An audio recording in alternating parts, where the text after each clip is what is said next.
18 novembre, Actes chapitre 11 et 12. Il y avait un homme malade, Lazare de Béthanie, village de Marie et de Marthe, sa sœur. C'était cette Marie qui oignit de parfum le Seigneur et qui lui essuya les pieds avec ses cheveux, et c'était son frère Lazare qui était malade.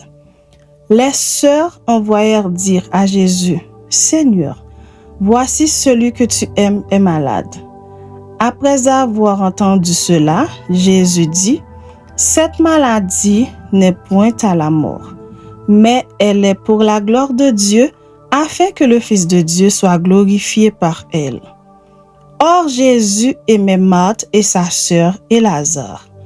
Lors donc qu'il eut appris que Lazare était malade, il resta 2 jours encore dans le lieu où il était, et il dit ensuite aux disciples, « Retournons en Judée. » Les disciples lui dirent, « Rabbi, les Juifs tout récemment cherchaient à te lapider, et tu retournes en Judée? » Jésus répondit, « N'y a-t-il pas 12 heures au jour?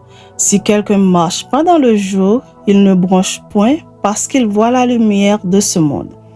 Mais si quelqu'un marche pendant la nuit, il bronche parce que la lumière n'est pas en lui. » Après ces paroles, il leur dit, « Lazare, notre ami, dort, mais je vais le réveiller. » Les disciples lui dirent, « Seigneur, il dort, il sera guéri. » Jésus avait parlé de sa mort, mais ils crurent qu'il parlait de l'assoupissement du sommeil.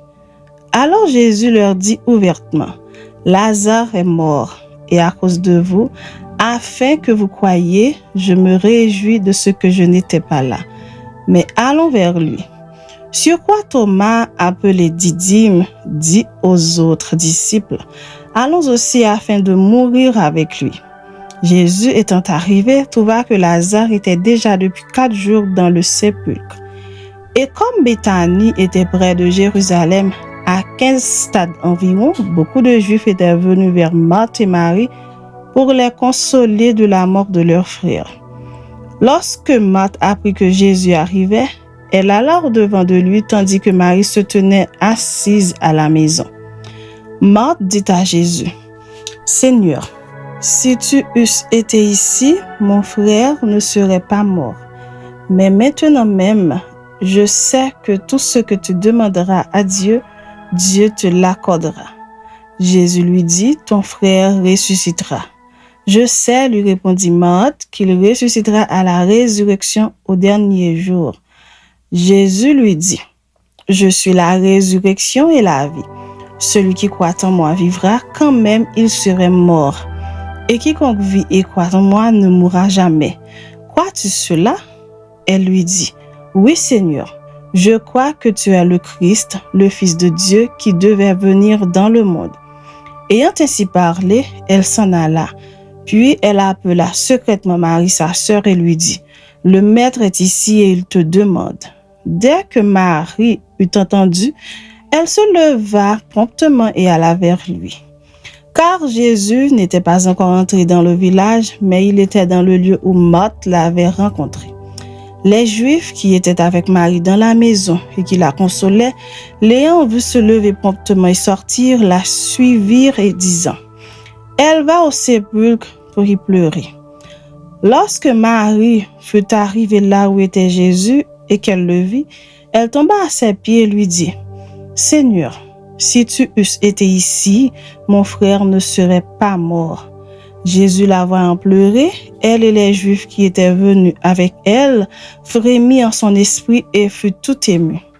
Et il dit, « Où l'avez-vous mis? » « Seigneur, lui répondirent-ils, viens et vois. » Jésus pleura.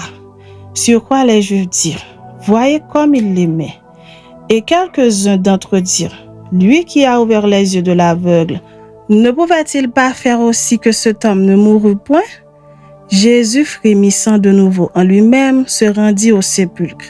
C'était une grotte et une pierre était placée devant.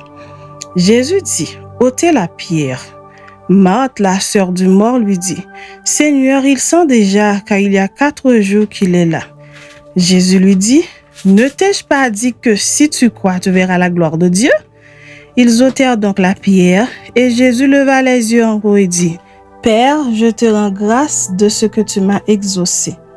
Pour moi, je savais que tu m'exauces toujours, mais j'ai parlé à cause de la foule qui m'entoure afin qu'ils croient que c'est toi qui m'as envoyé.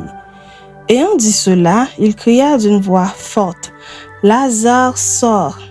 Et le mort sortit, les pieds et les mains liés de bandes et le visage enveloppé d'un linge.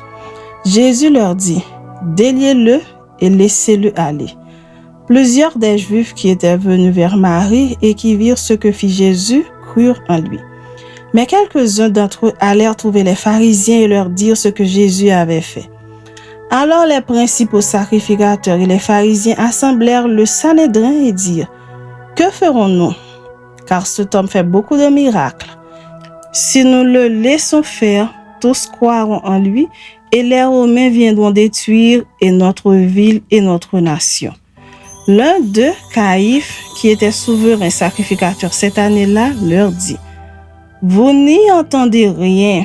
Vous ne réfléchissez pas qu'il est dans votre intérêt qu'un seul homme meure pour le peuple et que la nation entière ne périsse pas.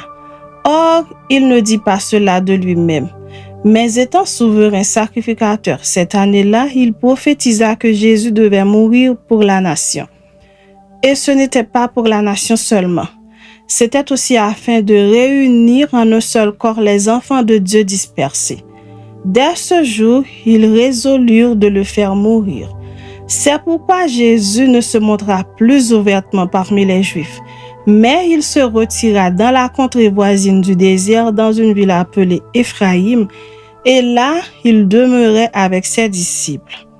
La Pâque des Juifs était proche, et beaucoup de gens du pays montèrent à Jérusalem avant la Pâque pour se purifier. Ils cherchaient Jésus, et ils se disaient les uns aux autres dans le temple, « Que vous ensemble, ne viendra-t-il pas à la fête? » Or, les principaux sacrificateurs et les pharisiens avaient donné l'ordre que, si quelqu'un savait où il était, il le déclara afin qu'on se saisît de lui. Chapitre 12. 6 jours avant la Pâque, Jésus arriva à Béthanie où était Lazare qu'il avait ressuscité des morts. Là, on lui fit un souper. Marthe servait et Lazare était un de ceux qui se trouvaient à table avec lui. Marie, ayant pris une livre de parfum de narde pur de grand prix, oignit les pieds de Jésus et elle lui essuya les pieds avec ses cheveux. Et la maison fut remplie de l'odeur du parfum. Un de ses disciples, Judas Iscariote, fils de Simon, celui qui devait le livrer, dit, « Pourquoi n'a-t-on pas vendu ce parfum 300 deniers pour les donner aux pauvres? » Il disait cela, non qu'il se mit en peine des pauvres, mais parce qu'il était voleur et que tenant la bourse, il prenait ce qu'on y mettait. Mais Jésus dit, « Laisse-la garder ce parfum pour le jour de ma sépulture. Vous avez toujours les pauvres avec vous, mais vous ne m'avez pas toujours. » Une grande multitude de Juifs apprirent que Jésus était à Béthanie, et ils y vinrent, non pas seulement à cause de lui, mais aussi pour voir Lazare qu'il avait ressuscité des morts. Les principaux sacrificateurs délibèrent de faire mourir aussi Lazare, parce que beaucoup de Juifs se retiraient d'eux à cause de lui et croyaient en Jésus. Le lendemain, une foule nombreuse de gens venus à la fête ayant entendu dire que Jésus se rendait à Jérusalem, prirent des branches de palmier et allèrent au-devant de lui en criant, « Hosanna, béni soit celui qui vient au nom du Seigneur, le roi d'Israël. » Jésus trouva un ânon et s'assit dessus selon ce qui est écrit. « Ne crains point, fille de Sion, voici ton roi vient, assis sur le petit d'une ânesse. » Ses disciples ne comprirent pas d'abord ces choses, mais lorsque Jésus eut été glorifié, ils se souvinrent qu'elles étaient écrites de lui et qu'il les avait été accomplies à son égard. Tous ceux qui étaient avec Jésus, quand il appela Lazare du sépulcre et le ressuscita des morts, lui rendaient témoignage. Et la foule vint au-devant de lui parce qu'elle avait appris qu'il avait fait ce miracle. Les pharisiens se dirent donc les uns aux autres, « Vous voyez que vous ne gagnez rien, voici le monde est allé après lui. » Quelques Grecs, du nombre de ceux qui étaient montés pour adorer pendant la fête, s'adressèrent à Philippe de Bethsaïda en Galilée et lui dirent avec instance: « Seigneur, nous voudrions voir Jésus. » Philippe alla le dire à André, puis André et Philippe le dirent à Jésus. Jésus leur répondit: « L'heure est venue où le Fils de l'homme doit être glorifié. En vérité, je vous le dis, si le grain de blé qui est tombé en terre ne meurt, il reste seul. Mais s'il meurt, il porte beaucoup de fruits. Celui qui aime sa vie la perdra, et celui qui est sa vie dans ce monde la conservera pour la vie éternelle. Si quelqu'un me sert, qu'il me suive. Et là où je suis, là aussi sera mon serviteur. Si quelqu'un me sert, le Père l'honorera. Maintenant, mon âme est troublée. Et que dirai-je? Père, délivre-moi de cette heure. Mais c'est pour cela que je suis venu jusqu'à cette heure. Père, glorifie ton nom. Et une voix vint du ciel. Je l'ai glorifié et je le glorifierai encore. La foule qui était là et qui avait entendu disait que c'était un tonnerre. D'autres disaient: un ange lui a parlé. Jésus dit: ce n'est pas à cause de moi que cette voix s'est fait entendre, c'est à cause de vous. Maintenant a lieu le jugement de ce monde. Maintenant le prince de ce monde sera jeté dehors. Et moi, quand j'aurai été élevé de la terre, j'attirerai tous les hommes à moi. En parlant ainsi, il indiquait de quelle mort il devait mourir. La foule lui répondit: nous avons appris par la loi que le Christ demeure éternellement. Comment donc dis-tu, il faut que le Fils de l'homme soit élevé? Qui est ce Fils de l'homme? Jésus leur dit: la lumière est encore pour un peu de temps au milieu de vous. Marchez pendant que vous avez la lumière, afin que les ténèbres ne vous surprennent point. Celui qui marche dans les ténèbres ne sait où il va. Pendant que vous avez la lumière, croyez en la lumière afin que vous soyez des enfants de lumière. Jésus dit ces choses, puis il s'en alla et se cacha loin d'eux. Malgré tant de miracles qu'il avait faits en leur présence, ils ne croyaient pas en lui, afin que s'accomplisse la parole qu'Ésaïe le prophète a prononcée. Seigneur, qui a cru à notre prédication? Et à qui le bras du Seigneur a-t-il été révélé?